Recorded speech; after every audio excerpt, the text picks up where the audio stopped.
কাটা খেয়ে মাছের স্বাদ মেটাচ্ছেন নিম্ন আয়ের মানুষ। রাজধানীর যাত্রাবাড়িতে বিক্রি হচ্ছে মাছের কাঁটা। মাথা থেকে লেজ পর্যন্ত এক একটি পাঙ্গাস মাছের কাঁটার দাম 15 থেকে 30 টাকা পর্যন্ত। সাধারণ মানুষের অবস্থা বিবেচনা করে নিত্যপণ্যের দাম কমাতে প্রয়োজনীয় ব্যবস্থা নেওয়ার দাবি ক্রেতাদের। তাইমুল ইসলাম রায়হানের রিপোর্ট।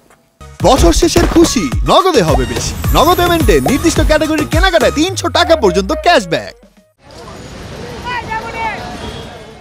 যাত্রাবাড়ি মাছ বাজারের চিত্র। ক্রয় ক্ষমতার বাইরে থাকায় আমিষের চাহিদা মেটাতে মাথাসহ পাঙাশের কাঁটা কিনছেন কেউ কেউ।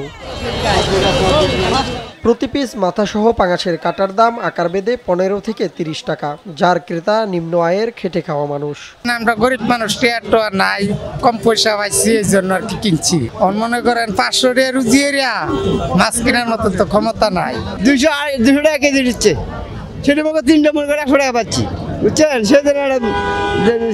বিক্রেতারা জানান, প্রতিদিন বিভিন্ন রেস্টুরেন্টের জন্য কাঁটা ও মাথা ছাড়া মাছ বিক্রি করা হয়। মাথা সহ সেই কাঁটাই এখন পিস হিসাবে বিক্রি হচ্ছে। শুধু নিম্ন আয়ের মানুষ নয়, মধ্যবিত্তরাও মাছের কাঁটা কিনছেন বলে জানান তারা। বছর শেষের খুশি নগদে হবে বেশি। নগদ পেমেন্টে নির্দিষ্ট ক্যাটাগরির কেনাকাটায় 300 টাকা পর্যন্ত ক্যাশব্যাক। অনেক মানুষ ভাই আহে কিন্তু কিনতে পারে না, টাকা দাও চলে যায়। সবচেয়ে নিম্ন শ্রেণীর কাস্টমারটাই বেশি ভাই। এখন মধ্য ফ্যামিলি ঠিক চলে ভাই। এবং কি কেউ ডাইল দিয়ে দেয়, কেউ মুগ ডাইল দিয়ে দেয়, কেউ লাউ শাক দিয়ে দেয়, ভেঙ্গা চুড়া দিয়ে খায়।